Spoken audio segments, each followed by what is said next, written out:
잠깐 같이 기도드리겠습니다. 자비로우신 우리 아버지 하나님, 오늘도 저희들을 말씀 앞으로 이끌어 주신 것을 감사합니다. 이 시간 주 성령께서 함께해 주시고 우리의 마음과 생각을 열어 주옵소서. 하나님의 말씀으로 우리 영혼을 환하게 비춰주시고 우리가 어떻게 행할 것을 알 수 있도록 도와주시옵소서. 앞으로 준비되어 있는 온라인 학위 수양에 준비하는 그 모든 손길에도 함께해 주시고 또 이번에도 많은 사람들이 구원함을 얻음으로 하나님께 영광과 찬송이 돌아가도록 역사해 주옵소서. 이 시간 우리에게 필요한 말씀을 주시고 우리의 마음을 일깨워 주옵소서. 또 주 성령님의 도우심으로 이 말씀들이 영혼 깊이 새겨지도록 역사해 주옵소서. 주 예수 그리스도 이름으로 기도하옵나이다. 아멘. 성경 아모스 7장 찾겠습니다. 아모스 7장 10절입니다.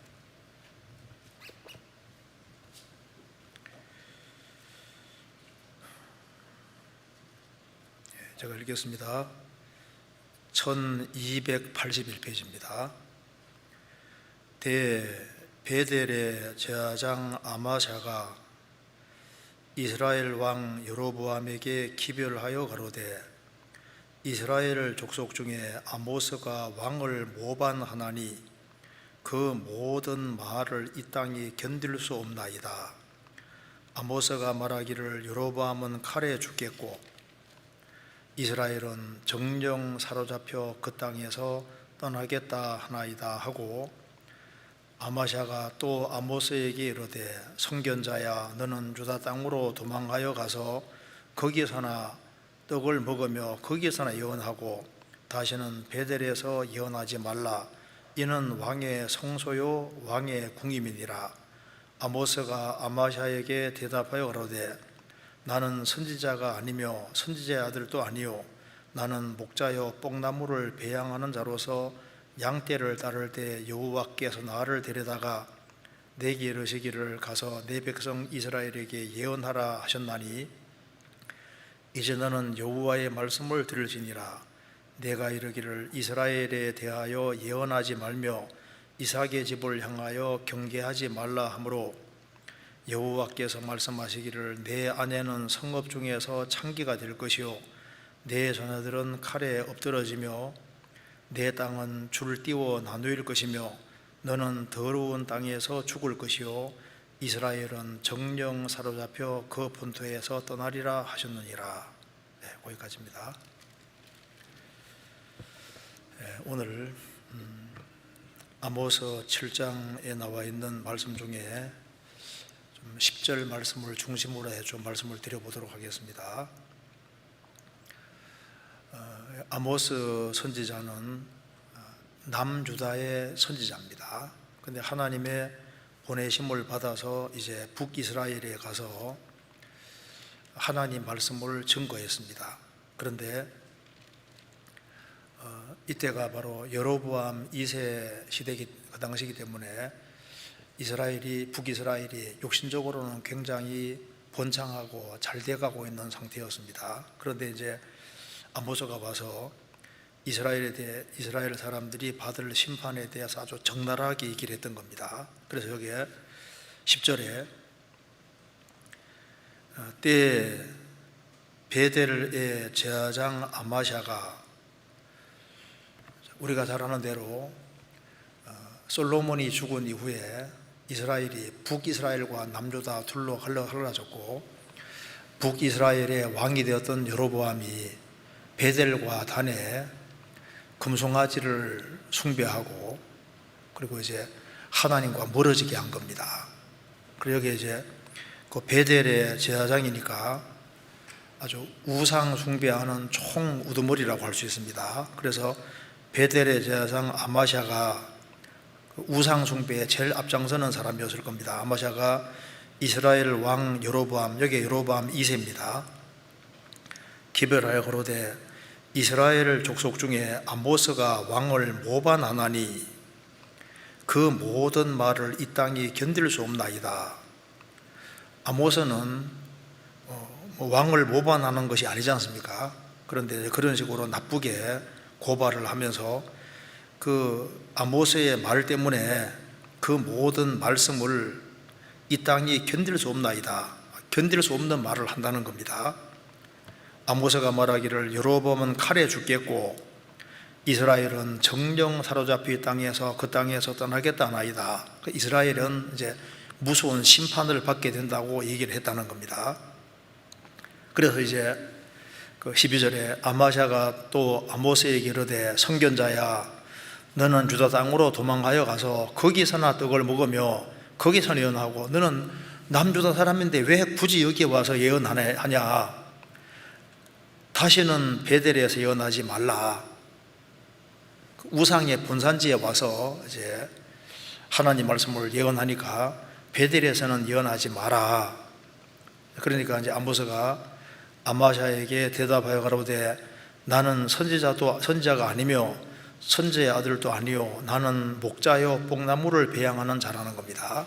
그런데 하나님이 이제 말씀하시기를 이스라엘이 가서 예언하라고 해서 예언하는 거다 그 말입니다. 그런데 이 아마샤가 이제 하나님의 선지자 아모스가 하는 말을 아주 가장 대적이기 때문에 그가 얼마나 큰 심판을 받을 것을 말씀하시면서 하나님 말씀을 받지 않는 이스라엘은 정령이 사로잡혀 그 본토에서 떠나리라 이렇게 말씀을 했습니다. 여기 이제 오늘 좀 생각해 볼 것은 10절 말씀 끝에 그 모든 말 아모스 말을 이 땅이 견딜 수 없나이다. 아모스는 하나님께로부터 받은 하나님 말씀을 말을 했습니다. 그 말씀을 하니까 아모스가 하는 말 때문에 우리 견딜 수가 없습니다. 속이 뒤집어지는 얘기를 한다고 말입니다. 도무지 참을 수 없는 그런 견딜 수 없는 말을 합니다. 그러니까 아모스 선지자가 북이스라엘에 가서 말씀을 증거함으로 이스라엘 백성들의 마음을 흔들어 놓은 겁니다. 그래서 이게 도무지 견딜 수 없는 말을 했다는 겁니다. 예레미야 23장에 보면은 내 말이 불같지 아니하냐 반석을 쳐서 부스러뜨리는 방망이 망치같이 아니하냐 하나님 말씀하신 대로 하나님 말씀은 불같고 바위를 부수는 망치 같은 겁니다. 그러니까 하나님의 선지자가 하나님 말씀 받아서 얘기를 할 때 이스라엘 백성들 마음에 아주 큰 충격을 받았을 겁니다. 그래서 이 아모스가 한 말에 이제 이게 한 말이 여기에 아모스에 쭉 기록이 되어 있는데 그 아모스가 한 말씀의 내용의 핵심은 뭐냐 하면은 지금 너희들이 잘못 믿고 있다는 겁니다. 지금 하나님을 섬긴다고 말은 하지만은 우상을 숭배하고 이렇게 혼합되게 믿고 있는데 그게 잘못됐다고 얘기를 하고 정말 여호와를 찾아야 되고 여호와만 찾아야 된다 그렇게 말씀을 하면서 하나님께로 돌아오는 길이 사는 길이라고 말씀을 하고 있습니다. 그러니까 지금 기존에 하는 방식이 완전히 잘못됐다는 걸 말하고 있는 겁니다. 아모스 5장 찾겠습니다. 5장 4절입니다. 여호와께서 이스라엘 족속에게 이르시기를 너희는 여호와를 찾아라 그리하면 살리라. 베델을 찾지 말며 길갈로 들어가지 말며 브엘세바로도 나아가지 말라. 길갈은 정령 사로잡히겠고 베델은 허무하게 될 것임이니라 하셨나니 너희는 여호와를 찾아라 그리하면 살리라. 염려컨대 저가 불같이 요셉의 집에 내리사 멸하시리니 베델에서 그 불들을 끌 자가 없을까 하노라. 그 우상을 숭배하는 아주 본산지가 되어 있는 베델, 길갈, 브엘세바 이게 다 거짓된 곳이고 하나님이 받을 수 없는 곳이라는 겁니다. 그러니까 이스라엘이 나름대로 하나님을 섬긴다고 하는 그 중요한 세 곳을 들어서 베델, 길갈, 브엘세바 그쪽으로 가지 마라. 이스라엘 민족 전체가 지금 가장 중점적으로 하고 있는 그것이 잘못됐다고 얘기를 하는 겁니다. 그러니 베델을 찾지 말고 너희는 나를 찾아라. 그리하면 살리라. 6절에도 너희는 여호와를 찾아라. 그리하면 살리라. 지금 우상 숭배하고 있는데, 혼합 종교를 믿고 있는데 그것은 거짓된 거다. 자기 방법대로 자기 마음대로 믿는 데서 돌이켜서 처음에 이스라엘 백성들이 출애굽을 하고서 가나안 땅 들어갔을 때 그 다윗과 솔로몬 당시에 가졌던 그 처음 신앙, 그 확실한 신앙, 거기에서 멀어졌으니까 처음 신앙으로 돌아오지 않으면 안 되는 거다. 이제 그러면서 살아계신 하나님을 찾으라고 말씀하시면서 아모스 5장 8절입니다. 묘성과 삼성을 만드시며 사망의 그늘로 아침이 되게 하시며 백조로 어두운 밤이 되게 하시며 바닷물을 불러 지면에 쏟으시는 자를 찾으라. 그 이름이 여호와시니라. 이 당시에 많은 사람들이 이제 하늘에 있는 그 별들도 숨기고, 그리고 뭐 태양도 숨기고 달도 숨기고, 그리고 이제 바알 신이 비를 내리게 해준다고 생각을 하고 있었던 것 같습니다. 그래서 이 당시에 가장 존경받는 신이 뭐 대표적인 것이 바알 신입니다. 바알 신. 그래서 이 바알 신에게 잘 모이면은 비를 내리게 해주고, 그 바알 신이 아주 경제적으로 풍요하게 만들어준다고 생각해서 아주 이 우상 숭배가 굉장히 심한 시대가 이 시대입니다. 그래서 여기에 이제 아모스 선지자는 묘성과 삼성을 만드시며 천체를 만드신 분이 여호와가 아니냐, 우상이 아니라 여호와다 그 말입니다. 그리고 사망의 그늘로 아침이 되게 하시며 백조로 어두운 밤이 되게 하시며, 밤낮을 주장하시는 분이 바로 하나님이시고, 너희들이 지금 내리는, 너희들이 경험하는 이 비는 바로 하나님이 하시는 거다. 바닷물을 불러내어서 지면에 쏟으시는 자가 바로 여호와니까 여호와를 찾아라. 너희들에게 비를 내려주는 신이 우상이 아니라 여호와라는 겁니다. 우리가 경험하는 비의 대부분이 바다에서 오는 겁니다. 이 말씀이 참 놀라운 말씀이잖아요. 바닷물을 하나님이 불러내어서 구름으로 싣고 와서 지구상에 쏟아서 농사짓게 하는데, 그분이 바로 여호와니까 여호와를 찾아라. 그것이 너희들이 사는 길이라. 즉 참 창조주가 누군 줄 아느냐? 너희들에게 비를 내리는 자가 누군 줄 아느냐? 바로 여호와 하나님이니까 하나님을 찾아라. 그래야만 너희들이 살 수 있다. 이렇게 아주 강하게 얘기를 했습니다. 그러면서 아모스는 말합니다. 하나님이 너희들에게 여러 번 징계해도 너희들이 못 알아차리는데 이제 끝까지 말 안 들으면 너희들은 각오하라 하면서 이렇게 얘기했습니다. 4장 12절. 4장에 이제 하나님이 이제 징계하신 것을 쭉 말씀하시면서 이렇게 징계를 점점 크게 내려도 너희들이 돌이키지 않으니까 이제는 각오하라 하면서 4장 12절 이렇게 말했습니다. 그러므로 이스라엘아, 내가 이와 같이 내게 행하리라. 내가 이것을 내게 행하리니 이스라엘아, 내 하나님 만나기를 예비하라. 이렇게 여러 번 징계해도 너희들이 안 들으니까 이제 내 하나님 만나기를 예비하라. 하나님 만날 각오해라. 너희들 이제 어떤 하나님을 만나는 줄 아느냐? 13절 같은 하나님을 만날 테니까 각오하라 그 말입니다.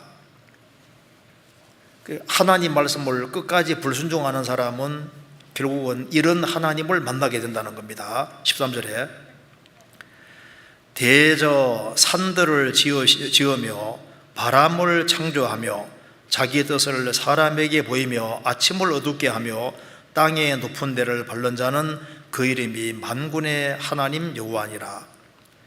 너희들이 계속적으로 우상 숭배하고 하나님 등지는 길을 택하면은 산들을 지으시는 하나님을 만나게 될 것이다.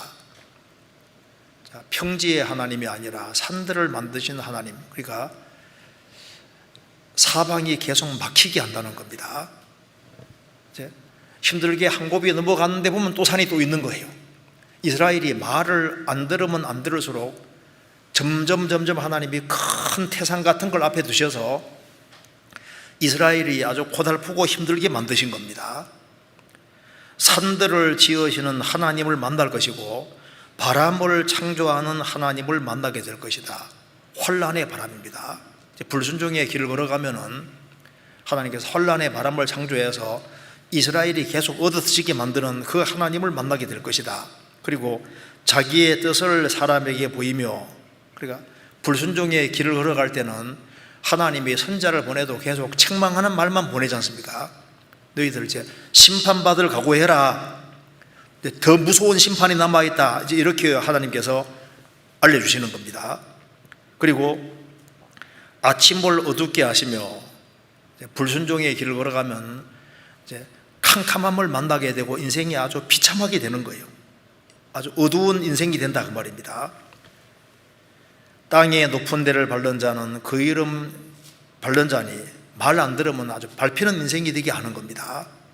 이스라엘이 참으로 돌이킬 때는 하나님이 산들을 없애시고 평지를 만들어 주시고 환란의 바람을 중지하시고 하나님께서 축복해 주시는 그 말씀들을 드러내 주시고 어두운 밤을 아침으로 바꾸시고 그리고 대적을 밟는 인생을 만들어 주시는데, 너희들이 이제 반대의 길을 걸어가니까 너희들은 아주 무서운 하나님, 그런 하나님을 만날 테니까 각오하라, 그렇게 말씀을 하고, 아모스 6장에 가면은 이제 6장 1절을 보시겠습니다. 화 있을진저 라고 시작합니다. 화 있을진저 라고 하면서 3절에 너희는 흉한 날이 멀다 하여 강포한 자리로 가까워지고 상하상에 누우며 침상에서 기지개 켜며 양떼에서 어린 양과 우리에서 송아지를 취하여 먹고 비파와 비파에 맞춰 헛된 노래를 지질거리며 다윗처럼 자기를 위해 악기를 제조하며, 그러니까 이제 육신적으로 한때 잘 돼가니까 흉한 날은 멀다, 그렇게 하면서 먹고 마시고 취하고 자, 육신만 위해 살아가는 그 사람들에게 1절에 화 있을진저, 화가 있다고 말씀하면서 이제 예레미야가 좀 엄하게 책망합니다. 여기 아모스가 6장 12절을 보시겠습니다. 말들이 어찌 바위 위에서 달리겠으며 소들이 어찌 거기 밭갈겠느냐. 그런데 너희는 공법을 쓸개로 변하며 정의의 열매를 인진으로 변하며 허무한 것을 기뻐하며 이르기를 우리의 뿔은 우리 힘으로 취하지 아니하였느냐 하는 자로다. 이 당대에 많은 사람들이 하나님의 공법을 쓴 쓸개처럼 여기고 쓴 쓸개 탁 뱉어버리잖아요. 그러니까 하나님의 공법을 쓸개로 여기고 정의의 열매를 인진, 쑥처럼 쓴 것으로 여기고 그런 것을 버리고도, 그리고 지금까지 이스라엘 민족이 하나님 말씀을 계속적으로 배워왔음에도 불구하고 그 하나님을 버리고 허무한 것, 우상을 기뻐하고, 그리고 이제 육신적으로 한때 잘 돼가니까 우리 힘으로 이렇게 잘 돼간다 그러면서 하나님을 무시하는데, 너희들이 이렇게 하나님 말씀을 등지고도 만사가 잘 돼간다고 생각하는 그것은 마치 뭐와 같냐 하면은 말들이 좁은 바위 위에 달리겠다고 하는 생각과 똑같은 것이 아니냐. 소가 바위 위에서 밭 갈겠다고 하는 것과 똑같지 않느냐. 그들의 생각이 아주 어리석은 것을 말하고 있습니다. 자, 말이 좁은 바위 위에서 달리면 그대로 꼬꾸러지지 않습니까? 소가 어찌 거기 밭을 알겠느냐? 소가 그 단단한 바위 위에서 밭 깔으면 그거 뭐 농사가 되겠습니까? 그러니까 이스라엘 백성들이 아주 황당한 주장을 하고 있다는 걸 얘기를 하면서 하나님 말씀을 버리고 진리 가운데 행하지 않으면서도 잘 돼갈 거라는 그 생각이 완전히 거짓된 것이라고 책망을 하고 있는 겁니다. 그러면서 아모스는 말합니다. 너희들 하나님의 심판을 피할 수 있다고 생각하지 마라. 그러면서 아모스 9장 찾겠습니다.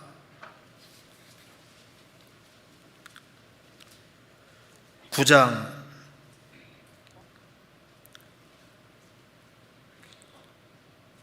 1절입니다. 내가 보니 주께서 담 곁에 서서 이르시되 기둥머리를 쳐서 문지방이 움직이게 하며 그것으로 부서져서 무리의 머리에 떨어지게 하라. 내가 그 남은 자를 칼로 살려가리니 그 중에서 하나도 도망하지 못하며 그 중에서 하나도 피하지 못하리라.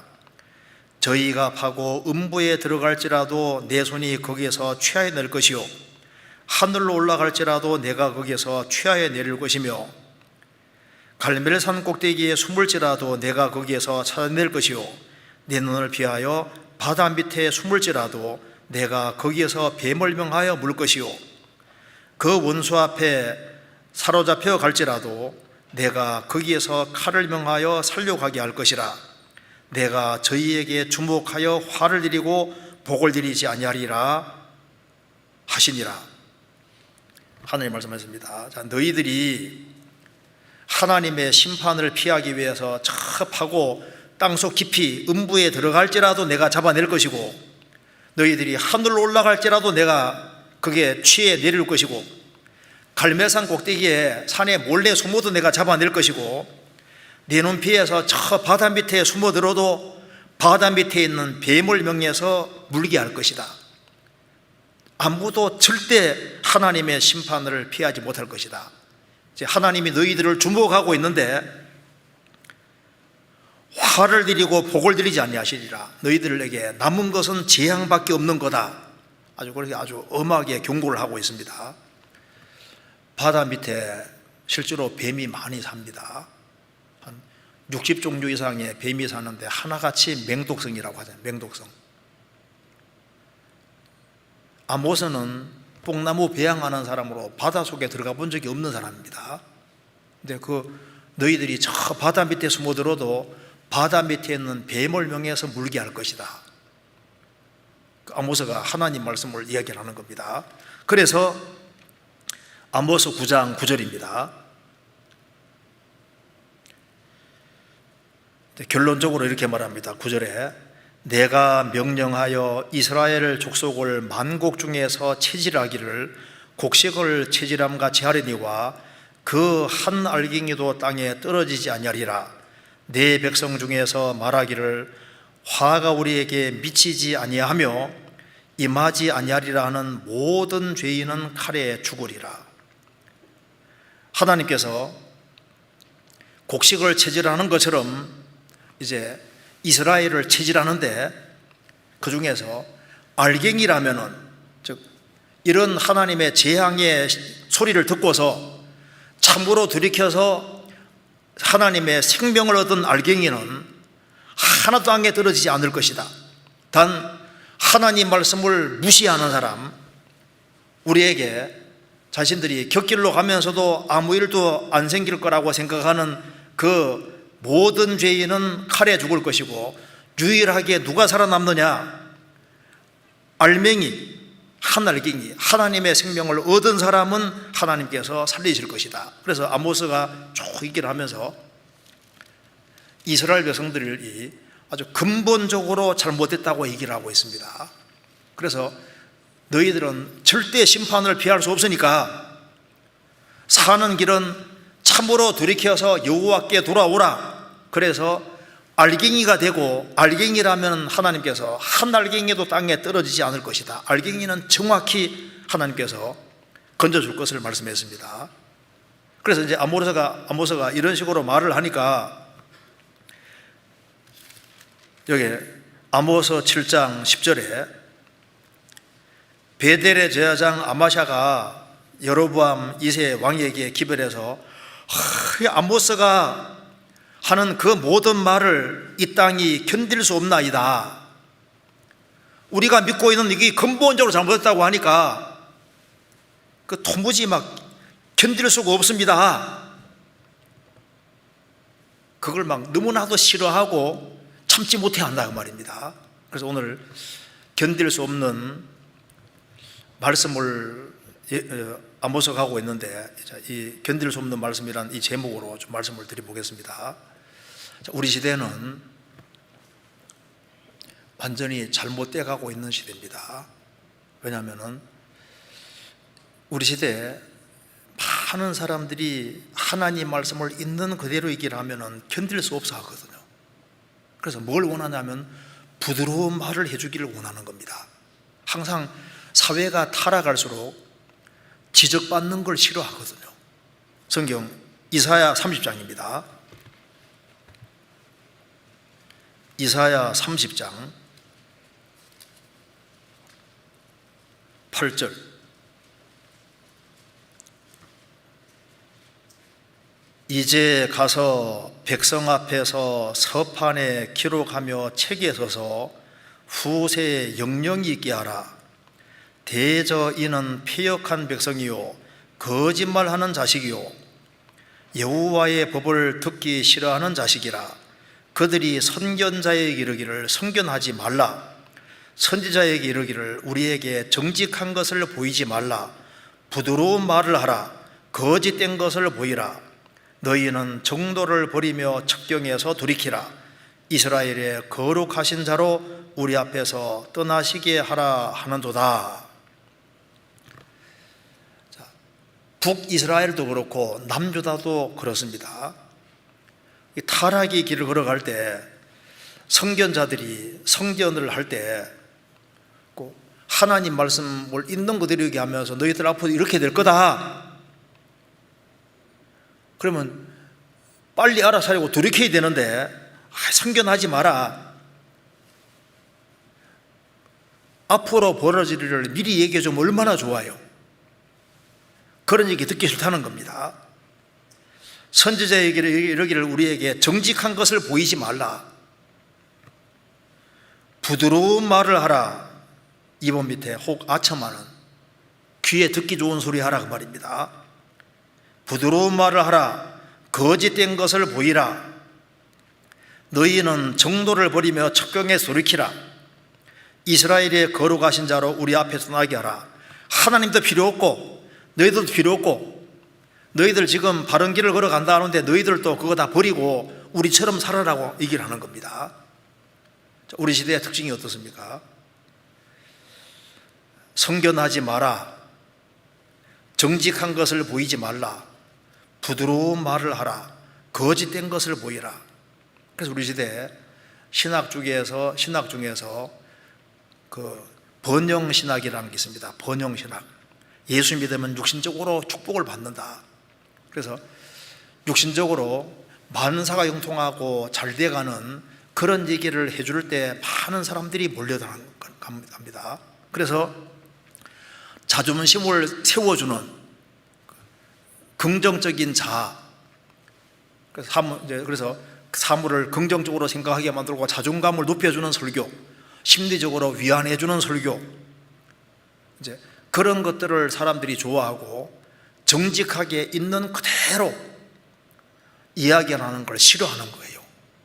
그래서 많은 사람들이 신앙생활을 한다고 하는데 부드러운 얘기, 자기 마음에 드는 얘기, 귀를 즐겁게 해주는 얘기, 그런 얘기를 듣고 그런 것을 선호하고 좋아합니다. 그래서 심리적으로 위안은 받는데 문제는 하나도 해결이 안 되는 거예요. 구세군 장시자 윌리엄 부스가 말하기를 말세가 되면은 그리스도 없는 종교, 회개 없는 용서, 중생이 없는 구원, 하나님 없는 정치, 지옥 없는 천국이 이제 그 대세를 이룰 것이라고 얘기했는데 우리 시대의 모습을 정말 잘 얘기해 주고 있습니다. 그래서 뭔가 아주 확실하게 고쳐주고 뭔가 확실하게 해결되는 그런 것을 원치를 않아요. 그래서 항상 멸망의 때가 다가오면 다가올수록 심상히 고쳐주는 그런 것들을 선호하게 되는 겁니다. 예레미야 8장입니다. 예레미야 8장 11절.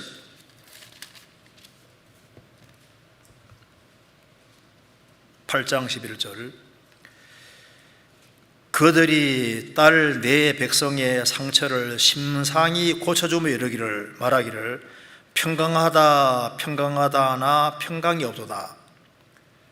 이 거짓 선지자들이 내 백성의 상처를 심상히, 그러니까 대충입니다, 아주 가볍게 고쳐주며 말하기를 평강하다 평강하다 하나 속에는 진정한 평강이 없습니다. 그러니까 암이 걸렸으면 수술을 받아야 되는데 소화제를 준다든가 수면제 준다든가 약은 먹는데 해결은 하나도 안 되는 것과 똑같은 겁니다.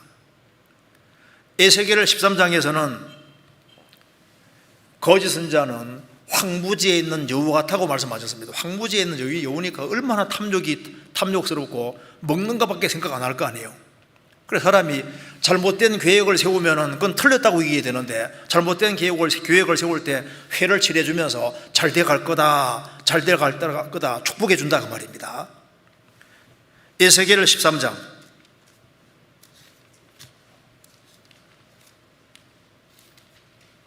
에스겔 13장 10절입니다.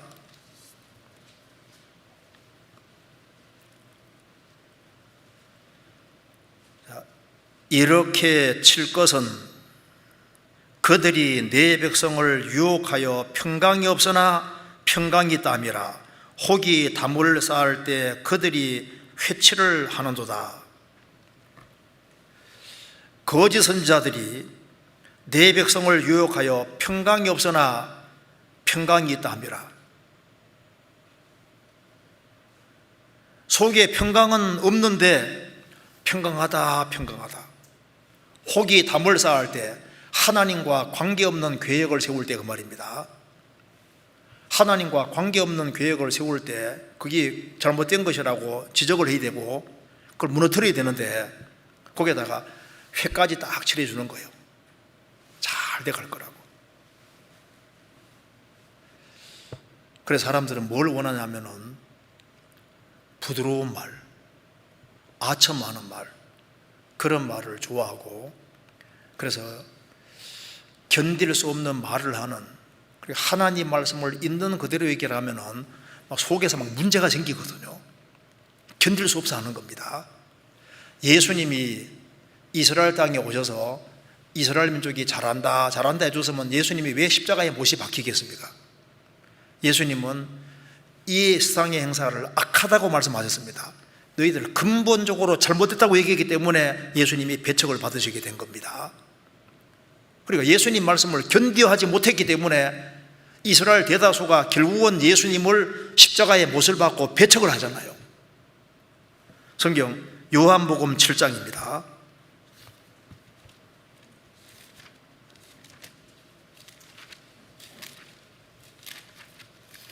7장 7절.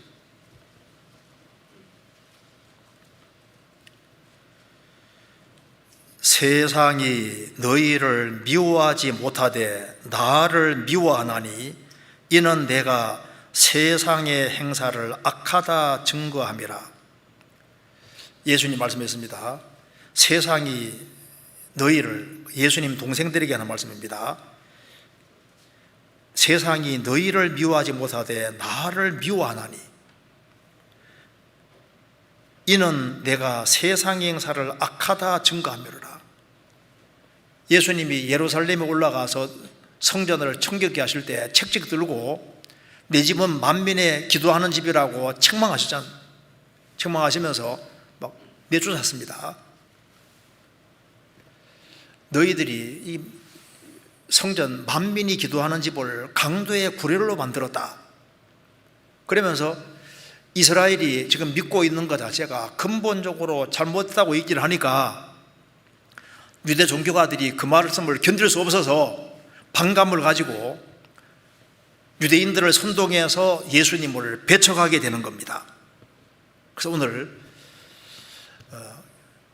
아모스가 견딜 수 없는 말씀을 했다는 말씀대로 이걸 가지고서 한번 성경 전체 빛에 비추어서 몇 가지 생각해 보겠습니다.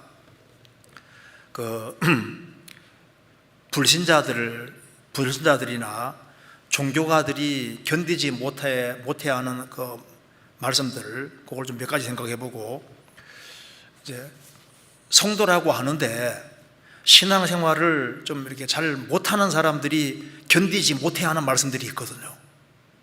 그리고 정말 신앙생활을 바르게 하는 사람, 열정을 가지고 정말 하는 사람들이 또 견디지 못해야 하는 것들이 있습니다. 또 하나님도 견디지 못해야 하는 것들이 있습니다. 그래서 내가 도대체 어떤 것을 견디지 못해야 할까, 이런 걸 좀 생각을 해보면은 내 신앙도 점검할 수 있게 되고, 그리고 내가 어떻게 행해야 될지를 알 수 있으리라고 생각을 합니다. 자, 먼저 불신자들이나 혹은 종교가들이 견디지 못해야 하는 것들을 먼저 생각을 해봅시다. 자, 제일 첫 번째, 요즘 뭘 못 견디냐 하면 설교를 길게 하는 걸 못 견뎌요. 그죠? 설교 길게 하면요, 영화 같은 거 가지고 한 2시간씩 이렇게 해도 그냥 잘 앉아 보는데, 설교를 길게 하는 거, 이거 참 못 견뎌 하잖아요. 옛날에는 설교가 아주 길었습니다. 영혼의 문제를 해결하는 데는 시간을 충분히 들이고 충분한 시간을 투자하고 성경을 충분히 배워야 되는데 설교를 길게 하는 걸 못 참아 합니다. 그리고 예수님의 하나님 되심을 얘기하고 예수님의 신성을 얘기를 하고 구원받는 길은 예수님밖에 없다, 이런 얘기하면 막 들썩거리고 싫어하는 거예요. 다른 이로서는 구원을 얻을 수 없나니 천하인간의 구원을 얻을 만한 다른 이름을 우리에게 주신 일이 없음이니라. 예수님이 내가 곧 길이요 진리요 생명이니 나로 말미암지 않고는 아버지가 올 자가 없느니라. 예수님만 천국 가는 유일한 길이다, 이렇게 말하면요, 싫어하거든요. 그걸 못 견뎌합니다. 그리고 성경은 문자 그대로 다 하나님 말씀이다, 못 견뎌하잖아요. 그런데 불신자들과 종교가들이 정말 견디지 못해야 하는 그 대표적인 것을 딱 요약하자면은 거듭남입니다. 거듭남. 요한복음 3장 3절에서 예수님 말씀하시기를 사람이 거듭나지 아니하면 하나님 나라를 볼 수 없느니라. 그래서 거듭났냐, 어떻게 거듭났냐, 구체적으로 얘기해봐라, 이렇게 따져들면은 그걸 못 견뎌하는 거예요. 교회 생활을 오래 한 사람도 그럼 어떻게 거듭났냐, 예수님이 거듭한다면 천국 못 간다 그랬는데 언제 어떻게 거듭났냐, 사망에서 생명으로 옮겨졌는데 어떻게 옮겨졌냐, 정말 하나님의 생명을 얻었냐, 그걸 뭐로 보장할 거냐, 이런 걸 따지면 이걸 싫어한다니까요. 자기의 구원 문제, 거듭나는 문제에 대해서 진지하게 얘기를 하면 이걸 정말 얼마나 심각하고 중요한 거예요. 그걸 좋게 받아들여야 되는데 그런 것은 딱 싫어하는 거예요. 자기의 타작마당을 정하게 하사 알곡은 모아 곡간에 들이고 쭉정이는 꺼지지 않는 불에 태우시리라. 알곡과 쭉정이 차이는 바로 생명 차이입니다. 알곡은 속에 껍질도 있고 속에 생명이 있고 알맹이가 있고, 쭉정이는 껍질을 내는데 속에 알맹이가 없잖아요. 그러니까 생명이 있는 사람은 천국 창고로, 생명 없는 사람은 꺼지지 않는 불에 들어가는 거니까 생명을 얻었냐 안 얻었냐, 이게 정말 중요한 문제입니다. 악인은 그렇지 않으며 오직 바람에 나는 겨와 같도다. 겨는 생명이 없습니다. 그래서 좁은 문을 통과했느냐, 거듭났냐, 그걸 어떻게 보장할 수 있느냐, 정말 회개하고 복음을 믿고 거듭났느냐, 죄짐이 정말 떨어졌냐, 이제 이런 얘기를 하면은 싫어하는 거예요. 그냥 교회당 왔다 갔다 하는 거, 그런 걸 넘어서서 이제 본인의 신앙에 대해서 근본적으로 돌이키고 정말 구원받았는지에 대해서 물으면은 그걸 싫어하는 거예요. 사람이 거듭날 때 성령이 들어오시고 하나님의 사랑이 마음에 부어집니다. 주와 판자는 함정이 되고, 그래서 사람이 거듭나야만 새로운 본성이 생기는 거예요. 사람이 거듭나면은 성령이 들어오시면은 그전에 없던 새로운 마음이 생기고 부드러운 마음이 생기고, 그래서 마음도 부드러워지고 없던 새로운 마음도 생기고 지성도 새롭게 되고 속이 바꿔지니까 언어와 행실이 자연스럽게 바꿔지게 되어 있습니다. 그래서 파리는 아무리 훈련시켜도 똥 있는 대로 가잖아요. 그 벌하고 파리는 본성 자체가 다른 거예요. 어두운 것을 좋아하는 벌레는 빛 가운데 있으면 견디지를 못해 합니다. 거듭나지 아니한 사람은 빛을 싫어해요. 정말 거듭나야 되는데 이 거듭나는 일이 있음에도 불구하고 이걸 심각하게 다루면은 이걸 싫어하는 거예요. 다른 건 다 참아도 거듭나는 문제, 이거 정말 거듭났느냐, 천국 가느냐, 갈 수 있게 됐느냐, 하나님 자녀가 됐느냐, 정말 내가 새 사람이 정말 됐느냐, 그리스도 안에서 새로운 피조물이 됐느냐,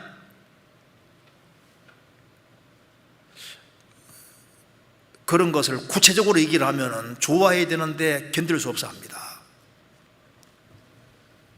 사람이 정말 거듭나면은 모든 것보다 주님을 사랑하는 마음이 생깁니다. 성경을 사랑하는 마음이 생기잖아요. 예수님을 사랑하는 마음이 생깁니다. 교회를 사랑하고 형제자매를 사랑하고 불쌍한 영혼들을 사랑하는 마음이 생기지 않습니까? 그리고 가치관도 달라지게 되어 있는 거예요. 바울 사도는 사람이 확실히 거듭날 수 있는 복음을 전했기 때문에 어디서든지 반대를 받고 견딜 수 없어 했던 겁니다. 사도행전 28장입니다.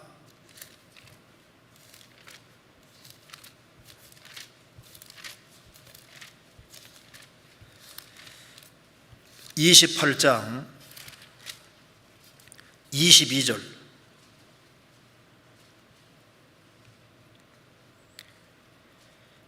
이에 우리가 너의 사상이었다 한가 듣고자 하노니 이 파에 대하여는 어디서든지 반대를 받는 줄 우리가 알미라 하더라. 이에 우리가 너의 사상이었다 한가 듣고자 하나니 이 파에 대하여는, 이 파가 뭡니까? 바울 사도가 복음을 전했습니다. 그래서 고린도전서 4장 15절에 그리스도 안에서 1만 스승이 있으되 아비는 많지 아니하니 그리스도 예수 안에서 복음으로서 내가 너희를 낳았음이니라. 복음으로 정말 사람이 거듭나고 탄생할 수 있도록 도왔고, 바울 사도는 정말 복음을 전해서 사람을 거듭나도록 도왔고, 거듭난 사람들로 말미암아 교회가 이루어졌기 때문에 실제로 하나님의 도우심으로 거듭난 일이 벌어졌잖아요. 그러니까 이 파에 대하여는 어디서든지 반대를 받는다. 근본적으로 거듭나야 된다. 하나님의 생명을 얻어야 된다. 새로운 피조물이 되어야 된다. 그걸 견디지 못해 하고 어디서든지 반대를 받는다.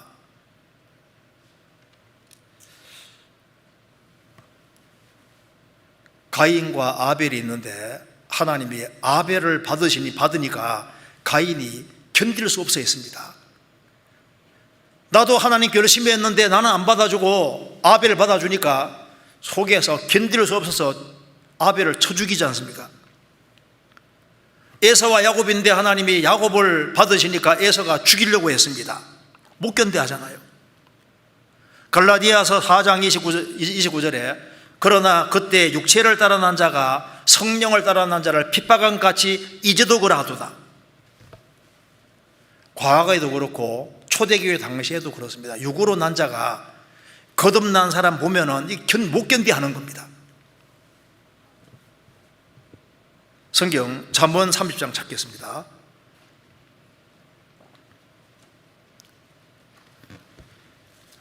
잠언 30장 21절.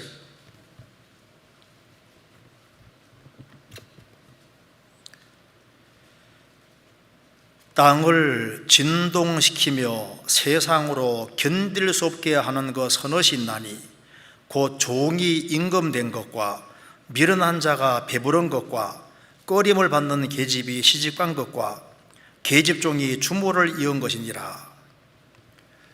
자, 세상으로 견딜 수 없게 하는 것이 몇 개 있는데 종이 임금됐다, 이런 말 들으면 아주 불합리하게 느껴지는 게 맞잖아요. 견딜 수 없게 합니다. 미련한 자인데 이게 배부르게 살고, 꺼림받는 계집이 좋은 데 시집가고, 계집종이 주모를 잇고, 자, 이런 것들이 세상에서 견딜 수 없게 한다. 세상을 막 진동시키는 거예요. 저 여자가 아주 좋은 사람 만나 결혼하고 이렇게 하면요, 어떻게 살아온 줄 아는데 세상에 저럴 수가 있나, 막 동네가 막 떠들게 문제가 생기지 않습니까? 그런데 신앙의 세계도 마찬가지입니다. 종이 임금되는 것보다 더 큰 일들이 신앙 세계 속에 벌어지잖아요. 신앙의 세계 속에 예수님 말씀하시기를 세리와 창기가 바리새인 서기관 너희들보다 먼저 천국 들어갈 줄 알아라. 사마리 여자는 6번째 남편하고 살고 있는데 지금 믿는 자는 네 남편이 아니다.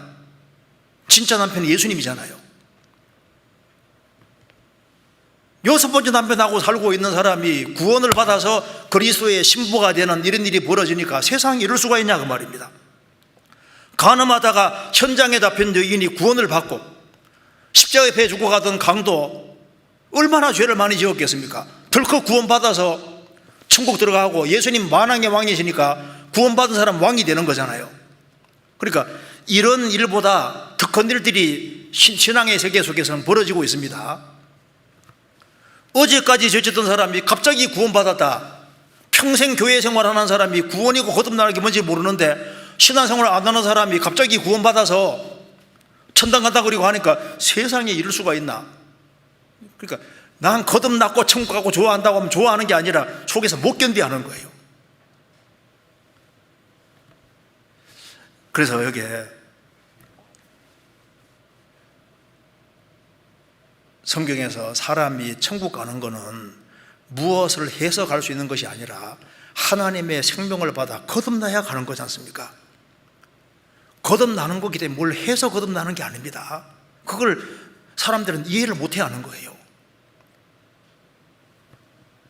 그리고 뭘 못 견뎌야 하면은 예수님의 재림이 가까웠다는 그런 주장을 못 견뎌 하는 겁니다.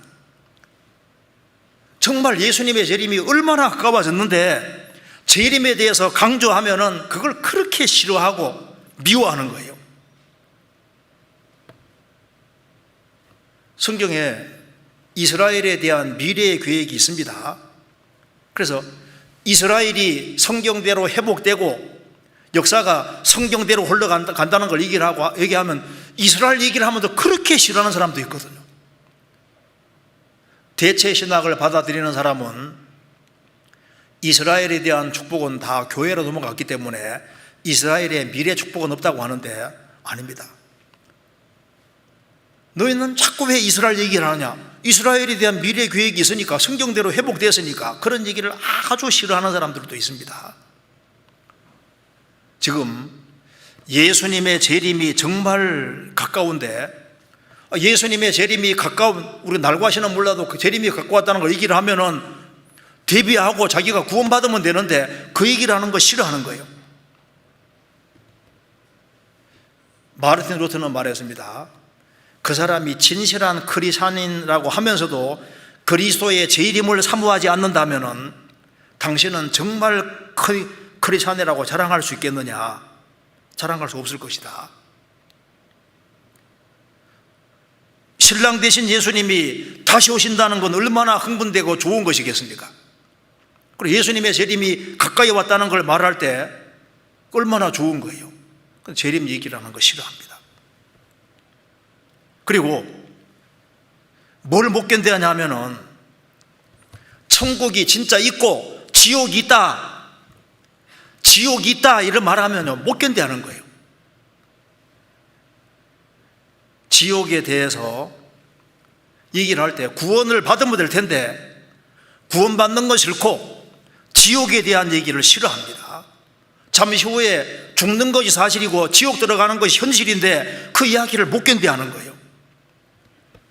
지옥이 없다면 예수님이 가룟 유다에게 저는 차라리 세상에서 나지 않았으면 제게 좋을 뻔하였느니라. 지옥이 없다면 예수님이 그렇게 말씀하실 이유가 없습니다. 지옥에 대해서 제일 많이 말씀하신 분이 예수님이잖아요. 지옥은 영영한 불입니다. 불타오르는 용광로 속에 10분만이라도 들어가는 것이 현실이라면 얼마나 무서운 거예요.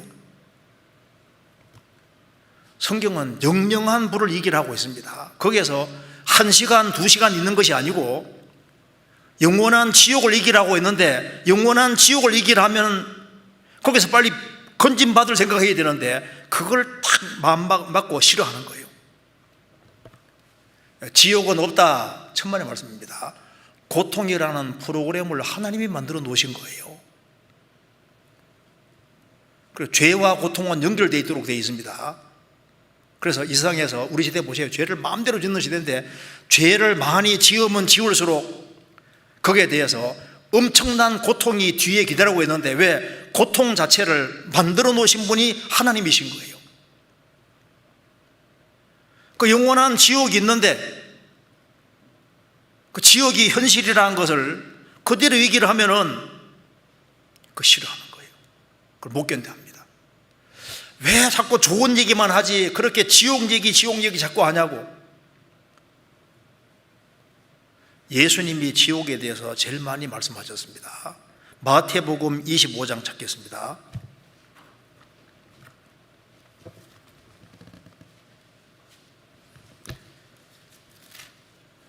25장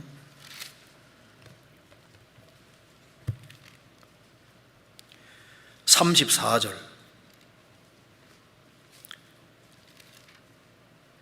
그때 임금이 그 오른편에 있는 자들에게 이르시되 내 아버지께 복받을 자들이여 나와 창세로부터 너희를 위하여 예비된 나라를 상속하라. 41절.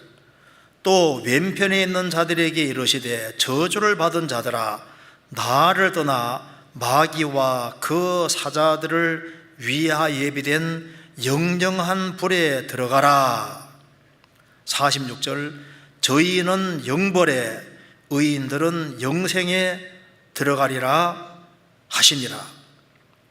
여기 지옥불에 대해서 얘기하시면서 영영한 불에 들어가라. 문자 그대로 영영한 불입니다. 불도 영벌, 영원한 불,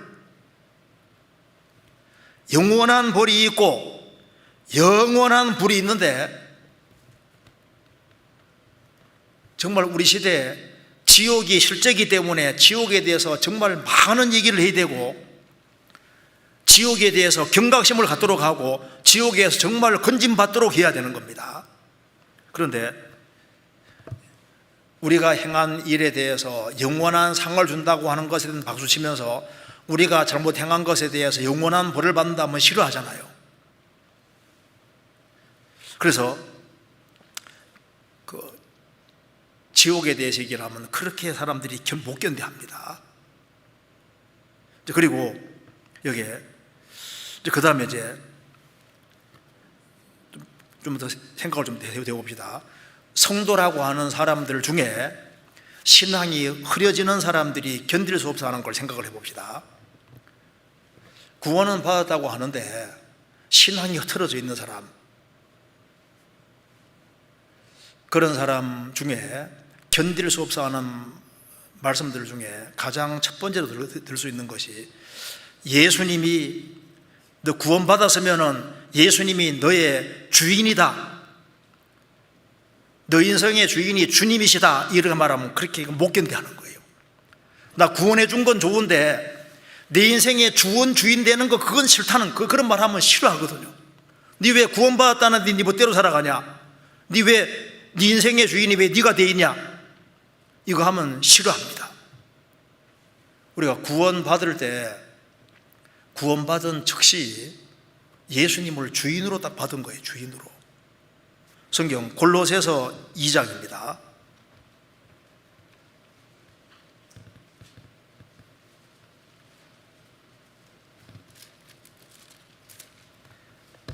골로새서 2장 6절.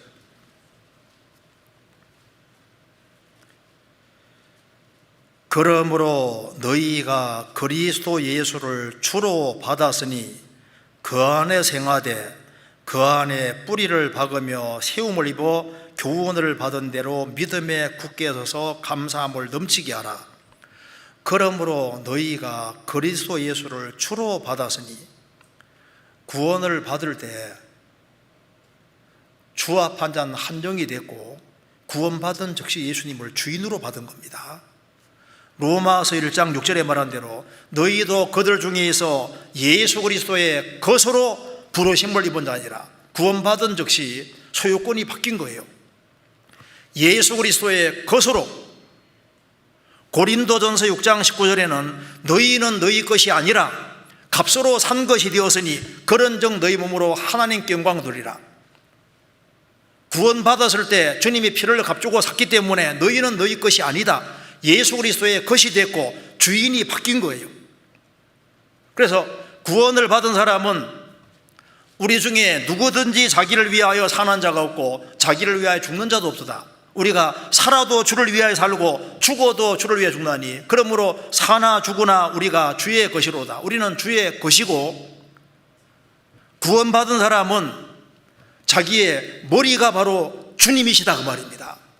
그런데 예수님이 내 인생의 주인이고 정말 구원받았으면 예수님을 주인으로 모시고 살아가는 것이 당연하고 예수님을 사랑하고 예수님께 충성하는 게 당연한데, 그 얘기하면 그 싫어하는 거예요. 구원해 주신 것은 좋지만은 더 이상 간섭하지 마라. 네 왜 네 주장과 네 방법대로 살아가냐, 그거 아니다. 주권을 주님께 내어드려야 된다. 주님이 너의 주인이지 않느냐, 그걸 하면 싫어하는 거예요. 그리고 성도라고 하면서도 신앙생활을 바르게 안 하는 사람은 교회와 교제에 대해서 얘기를 하면 그렇게 싫어하거든요. 구원해 준 건 좋은데 왜 자꾸 모이라고 하느냐, 교회와 교제 이 얘기를 하면 그 싫어하고 순종을 안 하거든요. 그 싫어한다니까요. 그걸 못 견뎌하는 거예요. 히브리서 10장 찾겠습니다.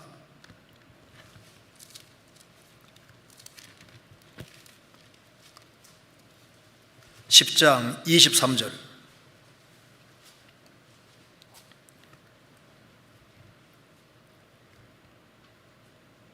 또 약속하신 이는 믿으시니 우리가 믿는 도리의 소망을 움직이지 말고 굳게 잡아 서로 돌아보아 사랑과 선행을 격려하며 모이기를 피하는 어떤 사람들의 습관과 같이 하지 말고 오직 권하여 그 그날이 가까움을 볼수록 더욱 그리하자.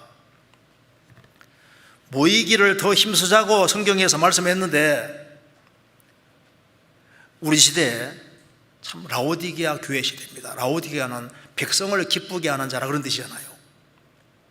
그러니까 자기가 주인이 되고 말씀에 순종하고 하나님의 권위에 순종하고 거기에 얼매이고 멍이 매는 것 이런 건 싫은 거예요.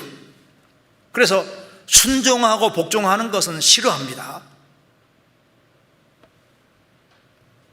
그러니까 성도라고 말은 하는데 순종과 복종은 싫어해요. 구원받고 교회에 연결되는 거 우리 신앙생활에 사활이 걸린 문제입니다. 그리고 교회 안에서 성도의 교제 얼마나 중요합니까? 빌립보서는 교제를 말씀하는데 어떻게 하는 것이 교제하는 것일까요? 성경 빌립보서 1장 찾겠습니다.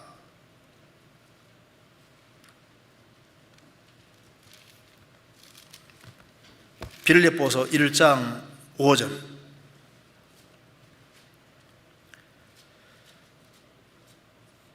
첫날부터 이제까지 복음에서 너희가 교제함을 인함이라. 성경에서 말하는 참된 교제를 할 수 있는 사람은 복음을 깨우쳐야 됩니다. 첫날부터 이제까지 복음을 깨닫고 복음 안에서 너희가 교제함을 인함이라. 그래서 진정한 교제는 뭐냐? 먼저 복음을 깨우치고 복음의 신앙을 위해서 협력하는 것이 교제라고 했습니다. 빌립보서 1장 27절. 오직 너희는 그리스도의 복음에 합당하게 생활하라. 이는 내가 너희를 가보나 떠나있으나 너희가 일심으로 서서 한뜻으로 복음의 신앙을 위하여 협력하는 것과, 여기 일심으로 서서 한뜻으로 복음의 신앙을 위해서 협력하는 것이 교제다. 이것을 이제 빌립보서 1장이 밝히고 있습니다. 2장 1절. 그러므로 그리스도 예수 안에 무슨 권면이나 사랑의 무슨 위로나 성령의 무슨 교제나 긍휼이나 자비가 있거든. 여기 성령의 무슨 교제라는 말 나와 있지 않습니까? 그러니까 이제 빌립보서 2장은 그러면 진정한 교제는 어디에서 이루어지느냐? 그 마음의 태도는 낮춰야 되는 거다. 그리스도 예수의 마음을 품고 낮추면은 원만한 교제가 된다는 걸 얘기를 하고 있습니다. 그래서 빌립보서 2장은 성도의 진정한 교제는 겸손 속에서 이루어지는 거다. 겸손 속에서 행할 때 거기에는 원망과 시비가 없어진다는 겁니다. 14절에 모든 일을 원망과 시비가 없이 하라. 빌립보서 1장은 진정한 교제는 복음을 깨우치고 복음의 신앙을 위해 협력하는 것이고, 2장은 이제 복음 안에서 교제할 때 마음의 태도는 원망과 시비가 없어야 되는 거니까, 이는 그리스도 예수의 마음을 본받는, 즉 마음을 낮춰야만 진정한 교제가 되는 것이다. 그걸 말씀하고 있고, 3장에서는 3장 10절입니다. 내가 그리스도와 그 부활의 권능과 그 고난의 참여함을 알려하여 그의 죽으심을 본받아. 여기 참여 1번 밑에 교제라 그랬죠. 빌립보서 3장은 진정한 교제가 뭐냐? 그리스도와 그 부활의 권능과 고난의 참여함을 알려하여 그의 죽으심을 본받아. 주님의 죽으심을 본받는 것이, 십자가 지는 삶을 살아가는 것이, 그것이 바로 진정한 교제다, 그 말입니다. 4장에서는 4장 14절. 그러나 너희가 내 괴로움에 함께 참여하였으니 잘하여도다. 참여 1번 밑에 교제라고 했습니다. 그러니까 복음 전도를 위해서 물질을 바르게 사용하는 것을 말하면서 내 괴로움에 함께 참여하였으니 잘하여도다. 복음 전도를 위해서 물질을 바르게 사용하는 것이 교제라고 했습니다. 그러니까 구원을 받은 사람은 반드시 교회에 연결되어야 되고 교회 안에서 진정한 교제가 이루어져야 되는데, 복음을 깨닫고 복음 신앙을 위해 협력하고, 그리고 성도 안에서 서로 마음을 낮추고, 그리고 복음을 위해서 고난에 참여하고 물질을 복음 전도에 사용을 할 때 그것이 진정한 교제고 그걸 배워야 된다고 하면은 싫어하는 거예요. 그리고 성도라고 말은 하면서도 마음이 흐트러져 있는 사람은, 구원받은 사람은 죄 때문에 신앙생활을 잘 못하거든요. 그러니까 주님이 우리를 구원하신 것은 죄에서 구별되도록 하기 위해서 구원하신 것인데, 죄에서 구별되어야 된다, 신앙생활을 망치는 죄들을 끊어야 된다고 얘기를 하면 그거 싫어하는 거예요. 주님께 쓰임받기 위해서는 죄를 반드시 멀리해야 됩니다. 죄 때문에 가정인 생활이 망쳐지고, 죄 때문에 자기 개인 신앙생활도 망치고, 죄 때문에 주변 사람들도 이루어지는 거예요. 그래서 하나님의 뜻은 죄에서 구별되는 게 하나님의 뜻이기 때문에 성경 전체에서 죄에서 구별될 것을 얼마나 강조를 하고 있습니까? 그리고 죄에서 구별되면은 그리스도인들은 갈 데가 없거든요. 갈 곳은 그리스도인들 있는데 그리고 전도하는데 막 갈 데가 없잖아요. 근데 죄를 멀리하라는 거 하면은 그 싫어합니다. 성경 디모데후서 2장입니다. 2장 19절.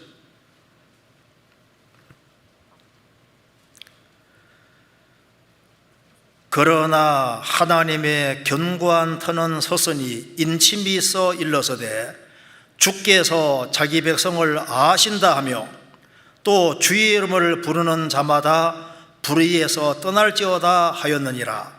큰 집에는 금과 은의 그릇이 있을 뿐 아니요 나무와 질그릇도 있어 귀 쓰는 것도 있고 천이 쓰는 것도 있나니, 그러므로 누구든지 이런 것에서 자기를 깨끗하게 하면 귀 쓰는 그릇이 되어 거룩하고 주인의 쓰심에 합당하며 모든 선한 일에 예비함이 되리라.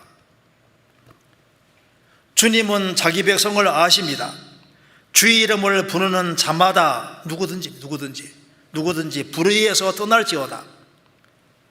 큰 집에는 여러 종류의 그릇이 있는데 자기를 깨끗하게 하면 귀 쓰는 그릇이 되어 주인의 쓰심에 합당하며 모든 선한 일에 예비함이 되리라. 주님이 자연스럽게 사용하시는 겁니다. 성경에서 주님이 피를 흘리고 죽어주신 것이 적당하게 살아라고 구원해 주신 것이 아니지 않습니까? 우리 죄 때문에 죽어주셨습니다. 죄에서 구별되어서 바르게 살아라고 구원해 주신 것이기 때문에 그리스도인이 철저하게 바르게 살려고 하는 마음을 갖는 건 당연한 거예요. 그리고 무엇을 못 견뎌하냐 하면은 헌금 생활 바르게 해야 된다, 이걸 못 견뎌하거든요. 아브라함이 믿음의 조상인데 멜기세덱을 만났을 때 일체의 10분의 1을 드렸습니다. 멜기세덱의 반차줬는 영원한 제사장이 바로 예수님이고, 영원한 제사장 예수님이 바로 하나님의 집에 머리로 계십니다. 아브라함은 믿음의 조상으로서 10분의 1을 하나님께 드렸는데, 우리는 아브라함의 믿음을 좇는 사람으로서 10분의 1을 하나님께 드리는, 그러니까 헌금 생활이 이게 당연한 거거든요. 우리가 구원을 받았을 때 구원받은 즉시 우리는 주의 것이 된 거예요. 우리는 하나님의 것이 됐고 우리는 하나님의 청지기로 있는 겁니다. 그래서 우리가 세상에서 최선 다해서 부지런히 벌어야 됩니다. 그렇지만은 부지런히 벌지만은 돈은 의지할 대상은 안 되거든요. 열심히 벌어야 되는 건 맞지만은 돈을 움켜잡고 그거 자체를 의지하고 기대면은 합당하지 않습니다. 내가 돈을 버는 목적이 하나님의 영광을 위한 것이고, 그리고 내가 하나님의 것이고 내 소유가 하나님의 것이라는 것을 무엇으로 표현하겠습니까? 10원 전체고 모든 것이 하나님의 것이라는 걸 인정하는 표가 10분의 1이지 않습니까? 11조 생활하는 사람은 전체가 하나님이라는 걸 인정하기 때문에 10분의 9도 바르게 사용할 책임이 있는 거예요. 성경 잠언 3장입니다.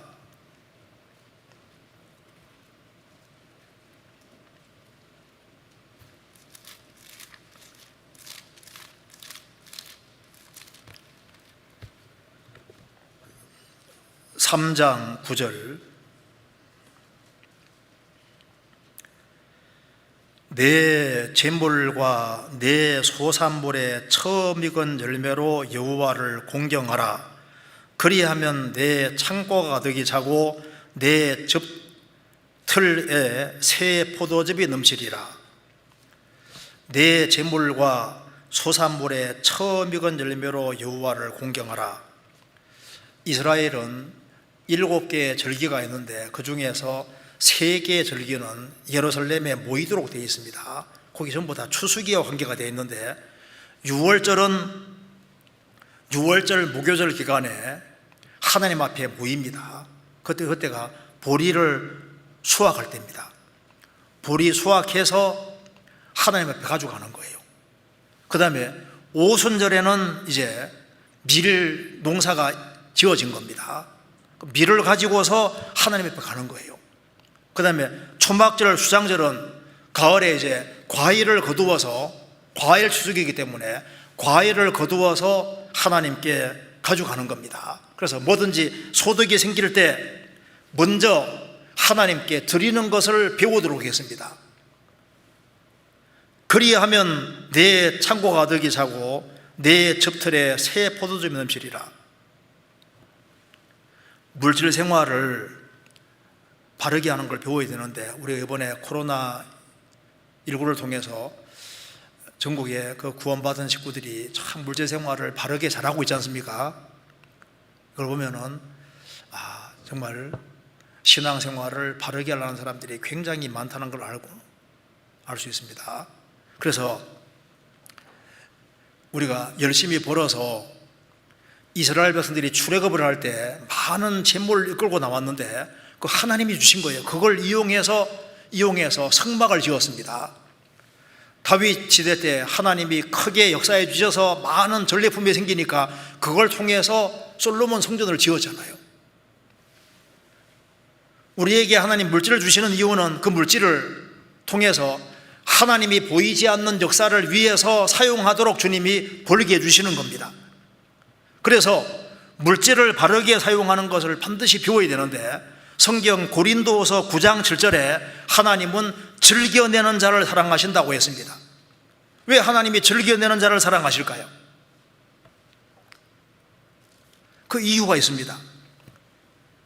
물질이라는 것은 자기의 땀과 노력과 수고가 들어있는데 이것을 즐겨낼 수 있는 사람은 반드시 하나님 사랑하는 마음이 있어야만 그거 즐겨낼 수 있는 거예요. 그러니까 왜 하나님은 즐겨내는 그 사람을 사랑하시냐 하면은 돈 때문이 아니고 그 사람 마음속에 하나님 사랑하는 마음이 있기 때문에 주님 사랑해 주시는 겁니다.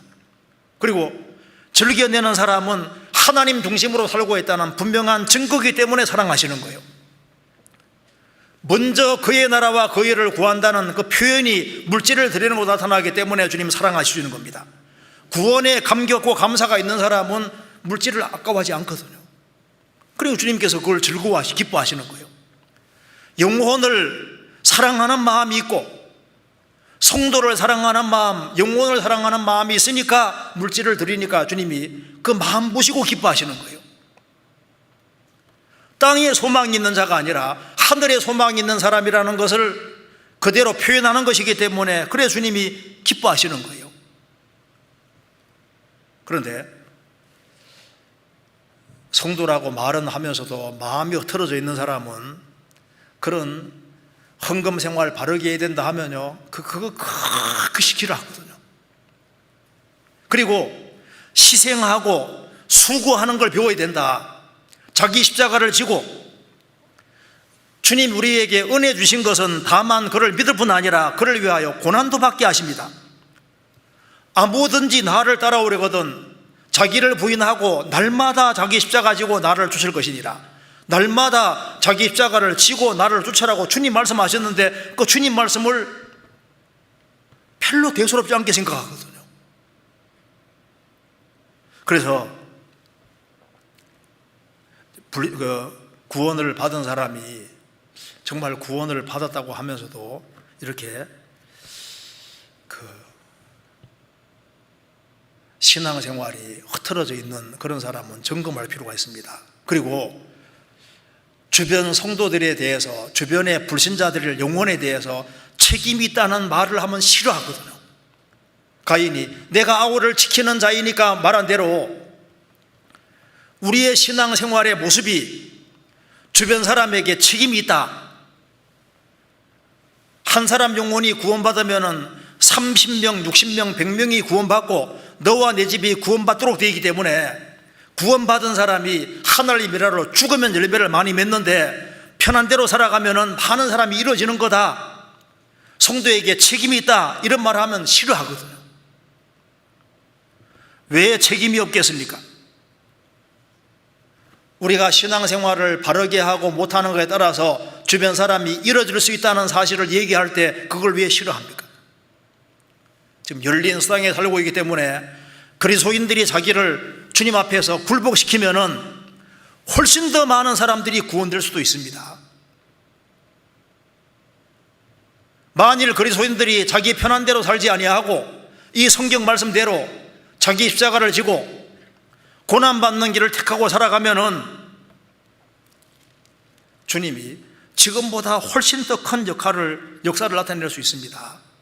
그래서 그리스도인으로서 적극적으로 전도해야 된다, 그런 얘기하면 그 싫어하는 거예요. 그리스도인이 잘못 행해서 다른 사람들이 구원받는 것을 막을 수도 있거든요. 나 때문에 사람들이 이루어질 수도 있는 겁니다. 영혼이 이루어지는 데 있어서 우리의 책임이 있다 그 말입니다. 어떤 사람도 수양회 한다 그러면 그런 걸 또 견디지 못하거든요.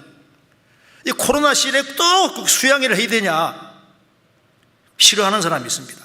그리고 빨리빨리 선택을 해야 된다. 왜 둘 사이에 머뭇머뭇하냐. 확실한 선택을 하고 지금 주님 오실 날이 얼마 남지 않았는데 제대로 확실하게 선택하고 오늘 선택하고 확실하게 살자 하면 싫어하는 거예요. 그건 못 견디하는 거예요. 성경 찾아보시겠습니다. 열왕기상 18장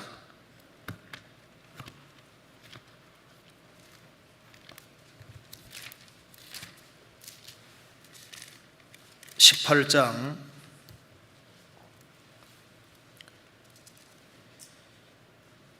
20절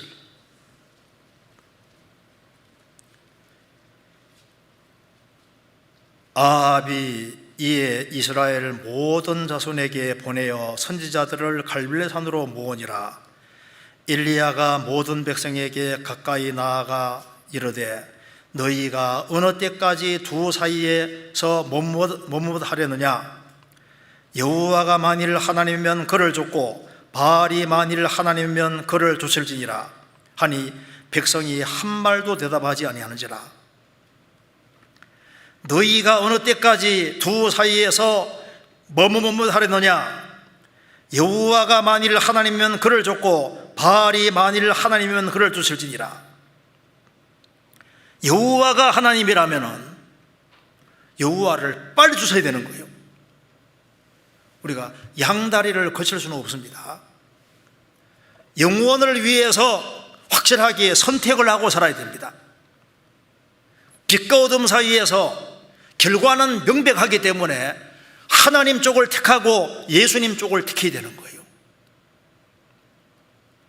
신앙에 불이 붙은 사람이 견딜 수 없어 하는 게 따로 있습니다. 신앙에 불이 붙은 사람은 하나님이 모독당하는 걸 못 견뎌 하는 거예요. 바울 사도가 아테네 전도로 갔을 때 하나님을 섬겨야 될 아테네 사람들이 우상을 섬기고 우상이 가득하니까 속에서 막 분이 가득했다고 했습니다.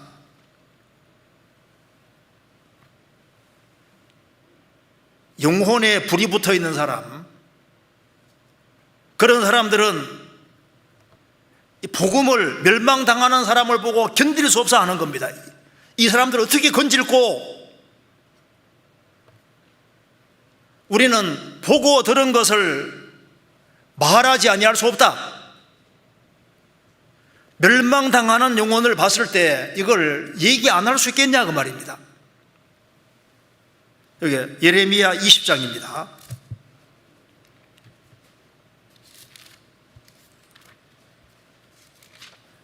20장 9절.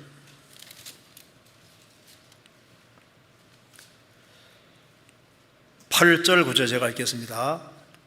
대저가 내가 말할 때마다 외치며 강포와 멸망을 부르짖으오니 여호와의 말씀으로 하여 내가 종일토록 치욕과 모욕거리가 됨이니이다. 내가 다시는 여호와를 선포하지 아니하며 그 이름으로 말하지 아니하리라 하면 나의 중심이 불붙는 것 같아서 골수에 사무치니 답답하여 견딜 수 없나이다. 예레미야는 욕을 먹으며 전도했습니다.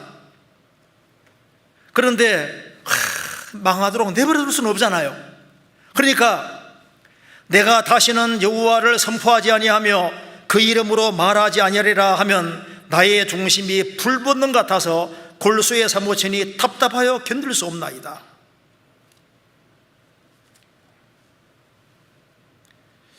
제가 우찌무라 간조의 글을 하나 읽어드리겠습니다.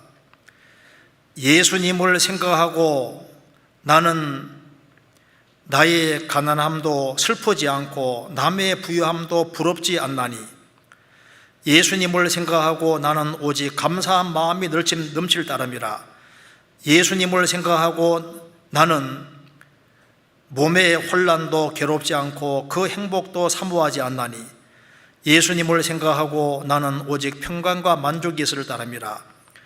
예수님을 생각하고 나는 일에 실패에 실망치 않고 그 성공에 또 기뻐하지 않나니 예수를 생각하고 나는 오직 영원한 성자이기 때문이라. 그러니까 이 예수님을 생각하면은 기쁜 일이 있든 슬픈 일이 있든 사업이 망하든 잘 되든 그건 다 부차적인 거다 그 말입니다.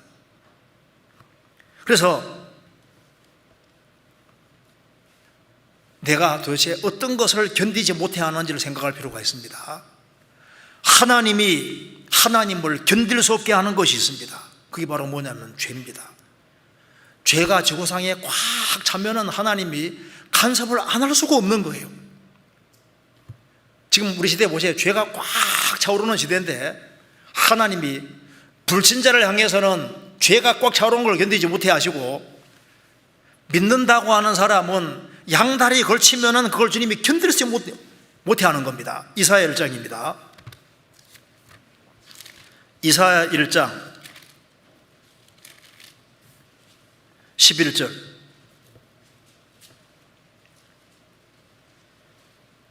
여호와께서 말씀하시되 너희의 무수한 재물이 내게 무엇이 가뇨? 나는 수양의 번제와 살찐 짐승의 기름에 배불렀고 나는 수송아지나 어린 양이나 수염소의 피를 기뻐하지 아니하노라. 너희가 내 앞에 보이러 오니 그것을 누가 너희에게 요구하였느뇨? 내 마당만 밟을 뿐이니라. 헛된 재물을 다시 가져오지 말라. 분향은 나의 가정이 이기는 바요 몰삭과 안식일과 대회로 모이는 것도 그러하니 성회와 아울러 악을 행하는 것을 내가 견디지 못하겠노라. 이스라엘 백성들이 성전에서 예배하고 제사하고 했지만은 마음이 온전치를 못했습니다. 성회와 아울러 악을 행하는 걸 내가 견디지 못하겠노라. 성전의 문을 차라리 닫았으면 좋겠노라. 양다리 딱 걸치고 마당만 밟는 신앙이다 그 말입니다. 신앙생활을 하려면 제대로 하라, 제대로. 차지도 않고 덥지도 아니하고 뜨뜻미지근한 건 주님이 싫어하시는 거예요. 믿으려면 아주 확실하게 믿으라고 주님 말씀하시는 겁니다. 지금 하나님의 인내가 다해가고 있습니다. 노아 시대도 죄가 꽉 차니까 하나님이 더 이상 견딜 수 없어서 역사를 새로 시작하신 것처럼 더 이상 하나님이 견디지 못할 시대가 오고 있습니다. 이제 하나님의 심판이 다가올 때 누가 그걸 견딜 수 있겠습니까? 성경 에스겔 22장, 에스겔 22장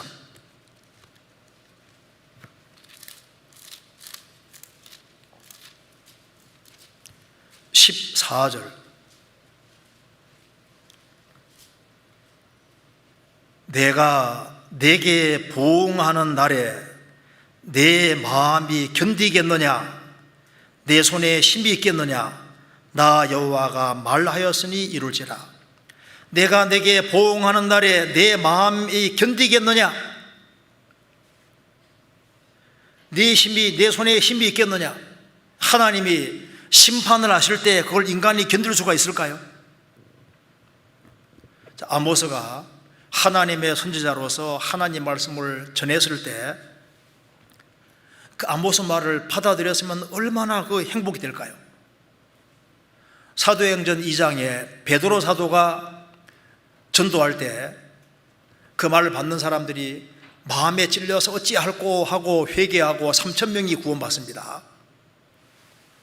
스데반이 사도행전 7장에 설교할 때 마음에 찔려 분하여 이를 갈거늘, 그러니까 하나님 말씀을 들을 때 베드로 사도의 설교를 듣고 마음에 찔려서 어찌할꼬 하면서 회개하고 구원받는 사람이 있는가 하면은 하나님 말씀을 들을 때 마음이 찔려 하면서 그걸 분해서 이를 갈면서 스데반을 쳐 죽이잖아요. 하나님이 말씀하실 때 가장 지혜로운 것은 무조건 달게 듣는 겁니다. 사도행전 9장에서, 누가복음 9장에서 너희는 저의 말을 들어라, 예수님 말씀을 듣는 것이 무조건 사는 길이 되는 겁니다. 성령이 교회들에게 하시는 말씀을 들을지어다. 거듭나지 아니한 사람은 확실하게 정말 거듭나야 됩니다. 여기 잉글랜드의 체스터 사원에 다음과 같은 문구가 새겨져 있는 크고 오래된 시계가 있답니다. 저는 보지는 못했는데 할 때 책에 나오니까 한번 읽어드리겠습니다. 울고 웃던 어린 시절, 시간은 기어갔습니다. 활기찼던 청소년 시절, 시간은 걸어갔습니다. 어른이 되었을 때 시간은 뛰어갔습니다. 늙어갈 때, 갔을 때 시간은 날아갔습니다. 나는 곧 알게 될 것입니다. 시간이 다 가버렸음을. 오 주님, 그때 저는 구원을 받은 자일까요? 세월은 빨리 지나가고 있는데 나는 정말 구원받을 자인가요? 자기 구원을 확실하게 해야 됩니다. 우리가 정말 견딜 수 없어 하는 것이 무엇일까요? 섞은 거, 냄새 고약해 해서 그런 거 견디지 못하고, 어떤 사람은 벌레 같은 거 견디지 못하고, 견디지 못하는 게 여러 가지 있을 겁니다. 배고픈 거 참는 건 너무 힘들잖아요. 아내가 죽었다든가 자녀가 죽었다든가 집안 식구 하나 죽었을 때 너무나도 애타고 그거 견디기 힘들지 않습니까? 그리고 힘들지 못하는 힘든 것이 많이 있는데 이 하나님의 말씀을 견디지 못해하는 사람은 지옥 가서 어떻게 견디려고 하는 겁니까? 이게 지옥에서 1년, 10년, 1000년, 만년 사는 것이 아닙니다. 우리는 세상에서 아무리 어려운 고통을 당한다 할지라도 아무 문제 안 될 겁니다. 왜냐하면 우리는 소망이 있습니다. 내가 아무리 고생해도 지옥 가는 사람 하루 고생을 할 수가 없습니다. 우리는 지금 많은 사람들이 부드러운 말, 아첨하는 말을 좋아합니다. 우리는 주님 피로 말미암아 정말 거듭났고, 우리가 주님 편에 서 있는 사람이라는 것이면은 주님 편에 서서 성경을 있는 그대로 말하는 것이 그게 지혜로운 겁니다. 예수님이 세상의 행사를 악하다고 하신 것처럼 지금 온 세상은 악한 자에게는 전해 있고 성경대로 반드시 거듭나야 된다. 그래서 확실히 거듭나야 되고 영혼을 건지는 이것이야말로 교회가 해야 될 가장 중요한 사명이고, 그리고 이것이 정말 얼마나 심각한 문제인지, 우리가 지금 신앙생활이 악살이가 아니지 않습니까? 이건 영원한 운명을 가르는 중요한 문제이기 때문에 지금 우리가 수양회를 위해서 준비를 하고 있는데, 얼만큼의 영혼이 구원될지 모르지만은 우리가 전도할 수 있는 기회가 주어졌고, 그래서 그걸 준비를 하고 정말 최대한 사람을 건질 수 있도록 여기에다가 힘을 쏟아야 됩니다. 왜냐하면 이 복음 전에서 그 사람이 복음 믿으면은 영원한 지옥에서 정말 천국으로 가는 거예요. 아모스가 말한 대로 알갱이라면은 그는 절대 떨어지지 않습니다. 알갱이가 아니면 다 심판을 못 피한다고 말씀하신 대로 알갱이가 정말 돼야 됩니다. 생명 있는 크리스찬이 돼야만 사는 길이 되는 겁니다. 그래서 우리가 수양의 중요성을 다시 한번 생각을 하고, 주님 편에 서서 사람들은 견딜 수 없다 한다 할지라도 하나님 말씀에 서서 하나님 말씀을 있는 그대로 우리가 전해야 되라고 생각합니다. 같이 기도하시겠습니다. 은혜와 사랑이 충만하신 하나님 아버지, 저희들을 주의 보배로운 피로 구원해 주신 은혜와 사랑을 인하여 감사를 드립니다. 저희들이 무엇이간데 구원해 주시고 또 예수님이 보배로운 피를 흘려주셨는지 그 은혜와 사랑을 헤아릴 길이 없습니다.